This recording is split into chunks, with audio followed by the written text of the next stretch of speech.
The fog came first. It was a thick, wet blanket that clung to everything. It swallowed the road signs and the tall pine trees. Elara drove her small car slowly, her knuckles white on the steering wheel. She felt a chill that had nothing to do with the damp air seeping through the vents. The village of Blackwood Creek wasn't on any modern map she could find. It was a place lost to time, a forgotten corner of Maine that felt wrong. The silence was the next thing she noticed.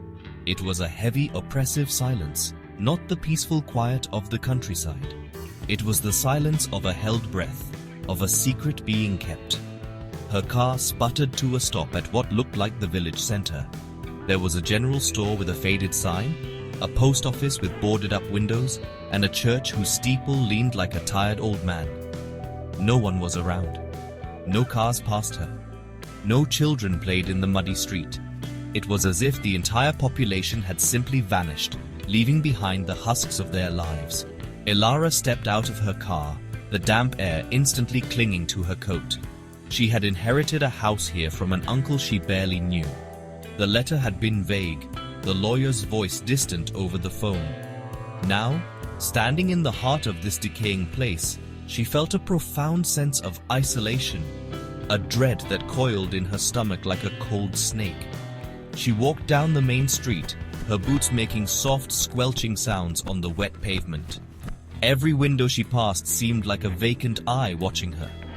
She had the unnerving feeling of being observed, yet the streets remained stubbornly empty. The houses were old, their paint peeling away to reveal weathered, grey wood beneath.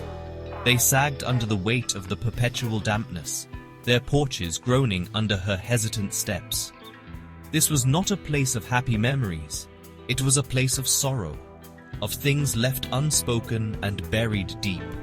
The air smelled of wet earth, wood smoke, and something else. Something metallic and faintly sweet, like old blood. A flicker of movement caught her eye.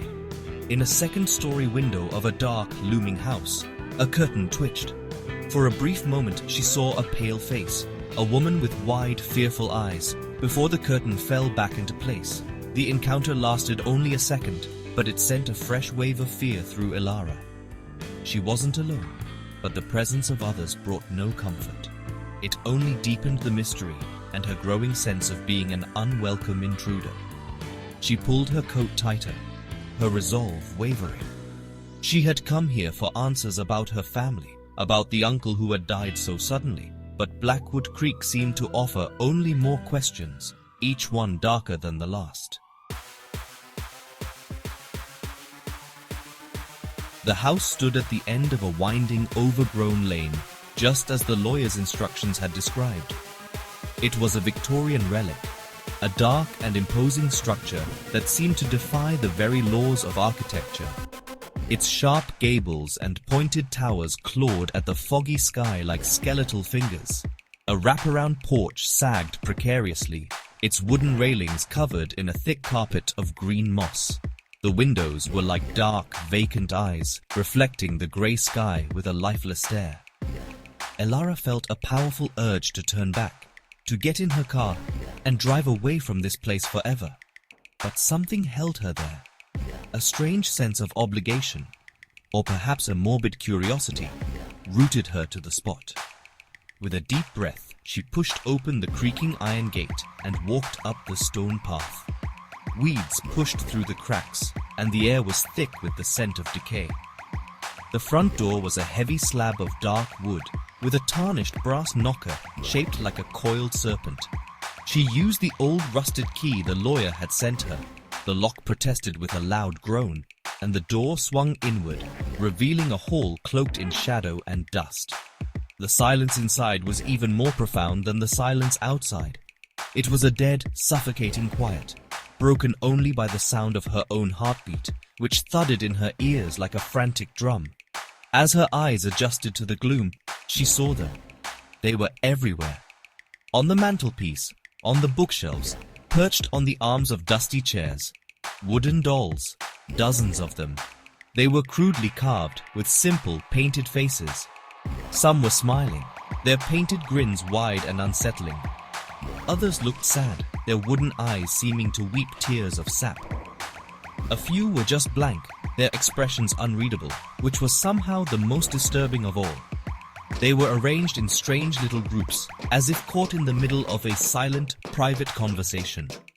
She felt their collective gaze on her, 100 pairs of tiny wooden eyes following her every move. She moved deeper into the house, her footsteps echoing in the vast empty rooms. Dust motes danced in the thin shafts of light that managed to pierce the grime-caked windows. The furniture was draped in white sheets, looking like a congregation of silent, patient ghosts. From an upstairs window, she glanced back toward the village. She could just make out the house where she had seen the face.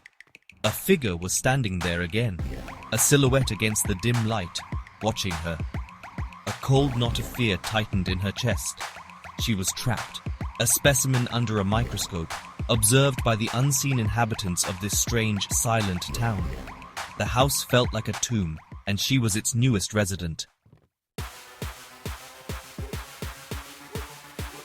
The first night in the house was a sleepless torment. Every creak of the old floorboards, every rustle of wind against the windows, sounded like an approaching footstep. Elara lay in the master bedroom, the air thick with the smell of dust and disuse, and listened to the house breathe around her. The wooden dolls she had moved from the room seemed to reappear in the shadows, their painted smiles twisting into menacing leers in the dim moonlight.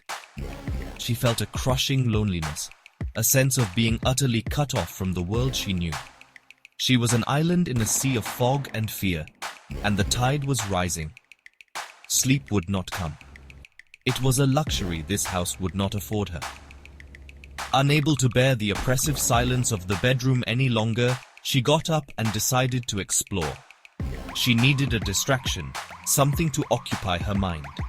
Armed with a weak flashlight, she made her way to the attic, the stairs groaning in protest under her weight. The air up here was even colder, filled with the scent of old paper and forgotten things. In the center of the room, half hidden under a dusty canvas sheet, was a large, sea-worn trunk. It was bound with rusted iron straps and secured with a heavy padlock. A desperate curiosity overcame her caution. She found an old crowbar in a corner and, with a great deal of effort, managed to pry the lock open. The trunk swung open with a mournful creak. Inside, nestled among moth-eaten clothes and yellowed photographs, were several leather-bound journals. They were her uncle's. She recognized his spidery, frantic handwriting from the one birthday card he had ever sent her. She sat on the dusty floor, the flashlight beam trembling in her hand, and opened the first one. The first few pages were normal enough, filled with observations about the weather and the mundane details of village life. But then the tone shifted.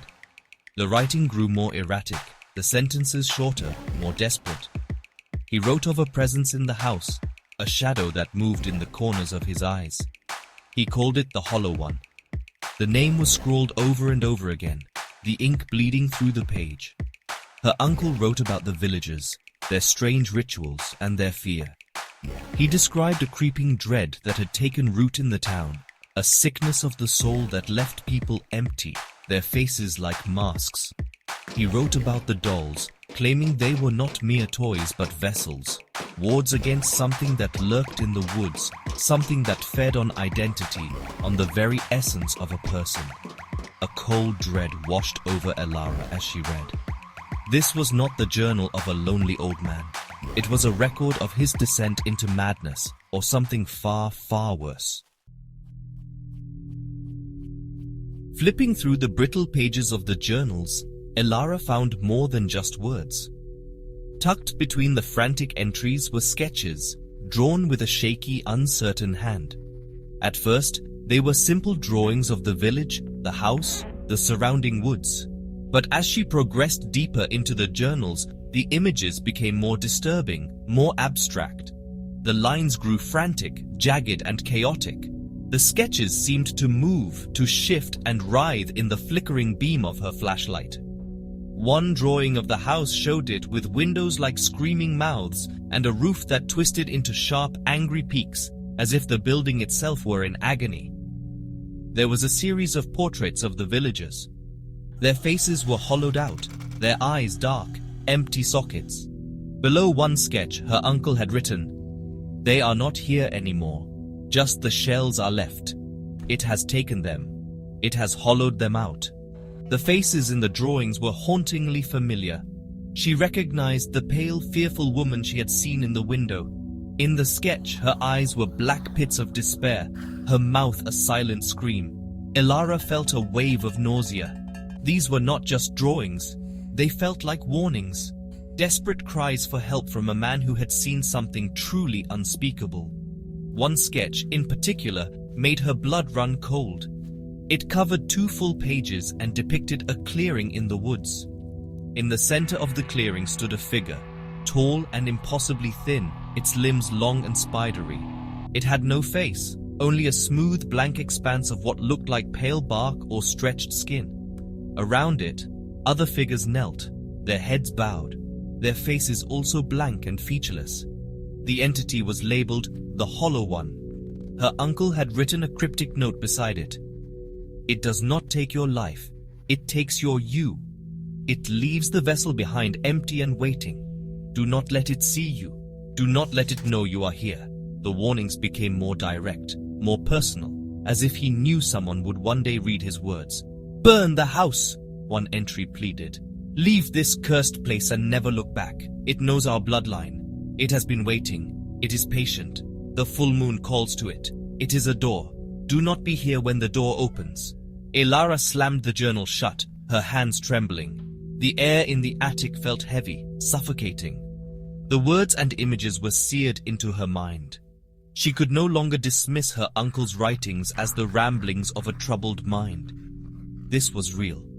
The fear was real, and she was trapped in the very heart of it. The days that followed were a blur of mounting paranoia. The fog rarely lifted from Blackwood Creek, trapping Elara in a world of grey and shadow. She started to hear things, whispers, just at the edge of her hearing, seeming to come from the walls of the house itself. They were soft and sibilant, like the rustling of dry leaves, but she could never quite make out the words. She would whip her head around, her heart pounding, only to find herself alone in the dusty silence. The whispers seemed to mock her, to promise secrets she was not meant to know. The house was playing with her, testing her sanity. She forced herself to go into the village for supplies, hoping that human contact would ground her. It did the opposite. The villagers, when she saw them at all, would avert their gazes. They would cross the street to avoid her, their faces tight with a mixture of fear and resentment.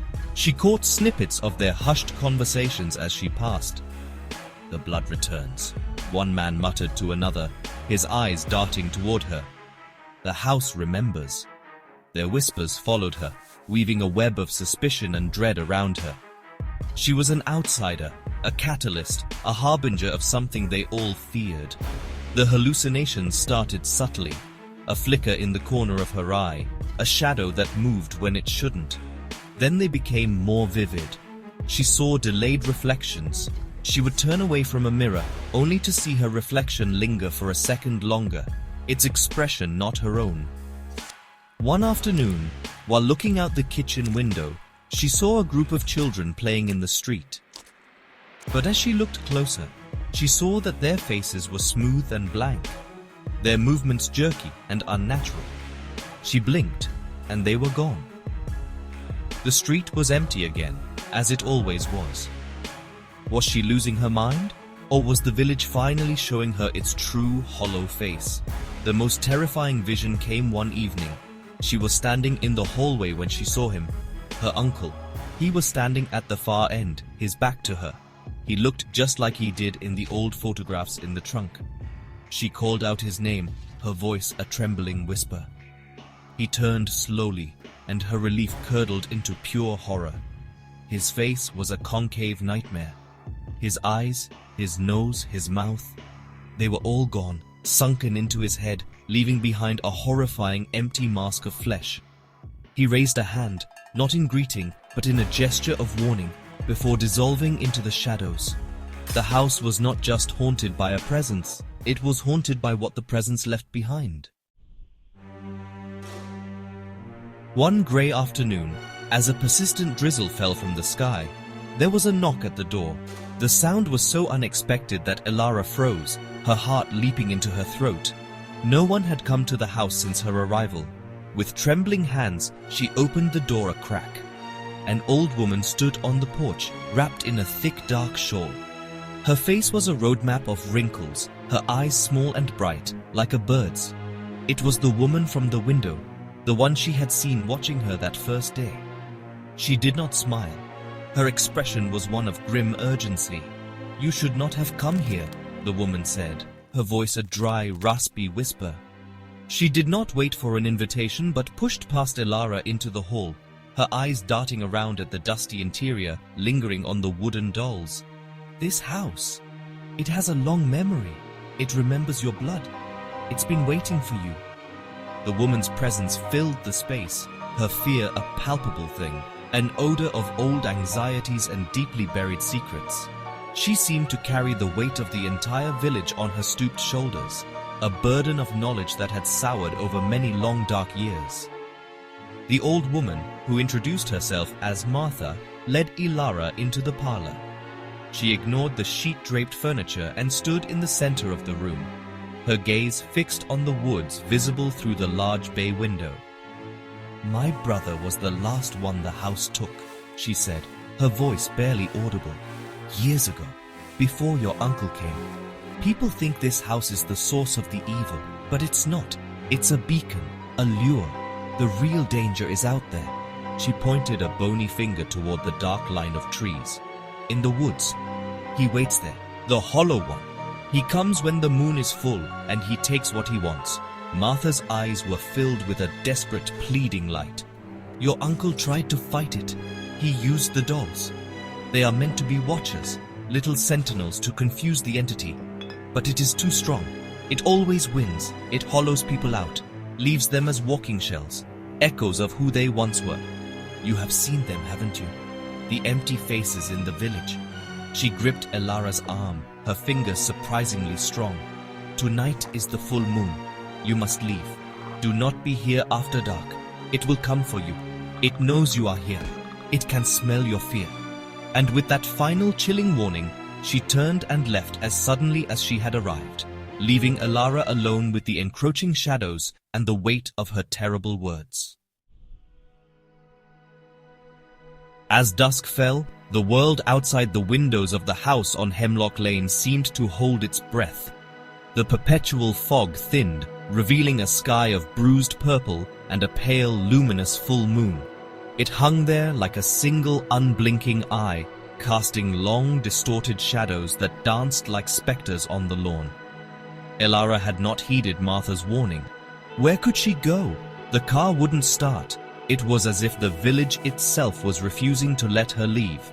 She was a prisoner, and the walls of her cell were the whispering trees and the watchful, silent houses of Blackwood Creek.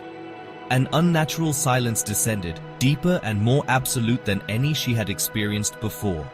She barricaded the front door with a heavy armchair and checked the locks on all the windows.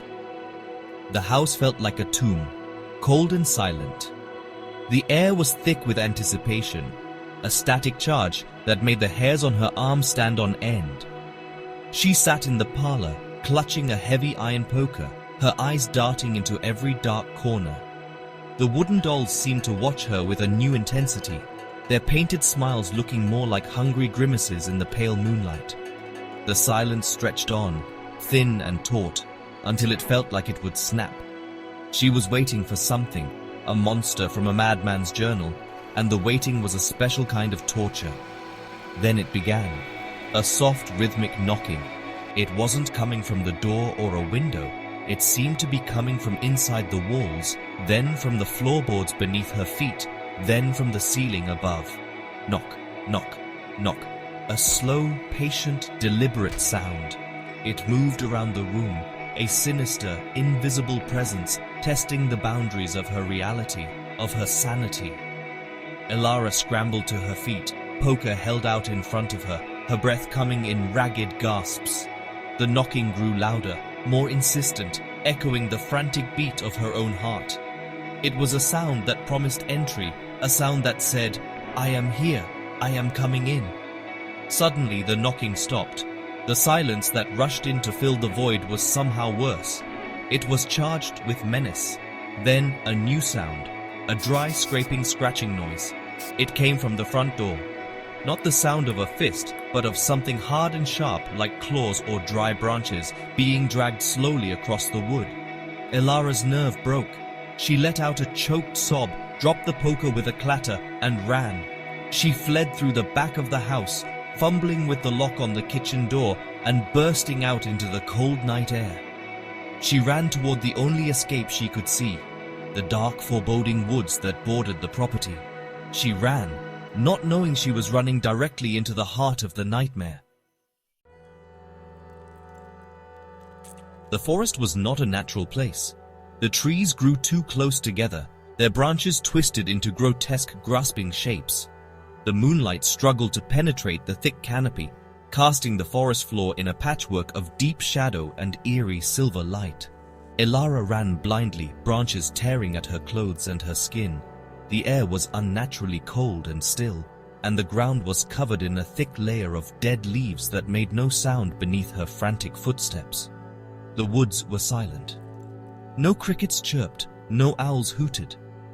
It was the silence of a vacuum, a place where life itself was unwelcome and afraid. She stumbled on, deeper and deeper into the suffocating darkness, until she burst into a clearing. It was a perfect circle, the ground bare and black, as if nothing had ever grown there or ever would. In the center of the clearing, bathed in the cold, white light of the full moon, it stood. The creature from her uncle's sketches. It was tall, impossibly so, its body thin and gaunt like a famine victim's, its limbs elongated and jointed at unnatural angles. Its skin was like pale, peeling birch bark, and its head was a smooth, featureless ovoid of flesh. There were no eyes, no nose, no mouth, just a blank, terrifying emptiness. It was the Hollow One. It did not move, but she felt its attention on her, a psychic pressure that made her want to scream, to claw at her own skin. Other figures knelt around it in a circle, their heads bowed. She recognized them from the village, their bodies still, their faces turned toward the dirt. The creature slowly raised one of its long spidery arms and pointed a finger at her. There was no sound, but a voice flooded her mind, a voice made of rustling leaves and cracking ice and the absolute silence between heartbeats. "You have come," it said. "You carry the old blood. The house called you home." A wave of dizziness washed over Elara. The world began to unravel at the edges. She looked at her hands, and for a moment they seemed transparent. Her memories began to fade like photographs left out in the sun. Her childhood, her friends, her name. They were all slipping away, draining out of her like sand from a broken hourglass. The voice in her head grew stronger, a soothing, terrible whisper. "Let go," it said. "There is no pain here.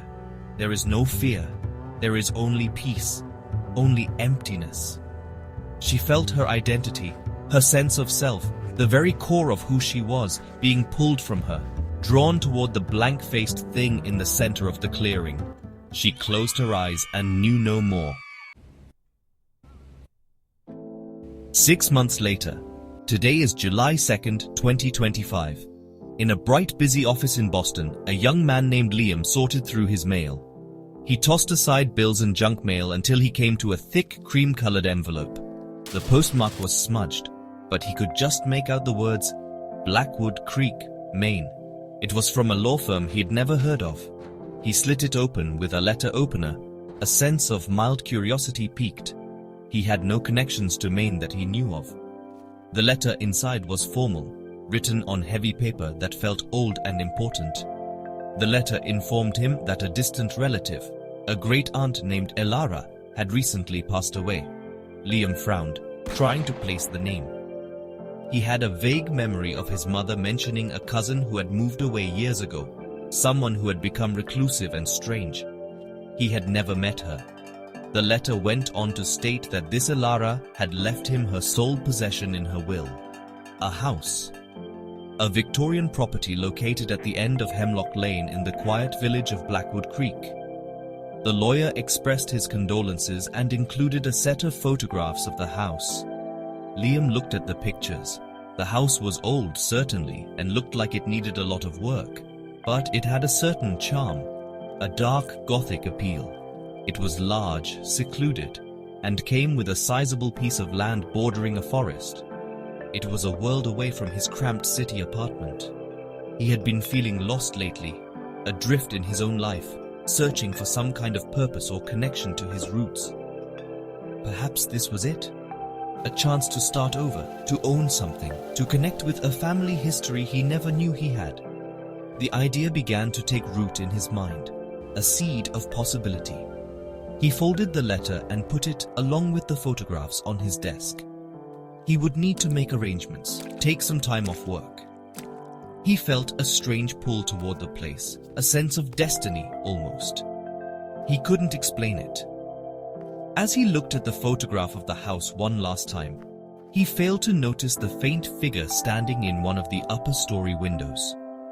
A woman with dark hair, her face pale and indistinct, her expression hollow. She was watching, and she was waiting. In the village of Blackwood Creek, the house stood silent under the grey sky, and the cycle was ready to begin anew.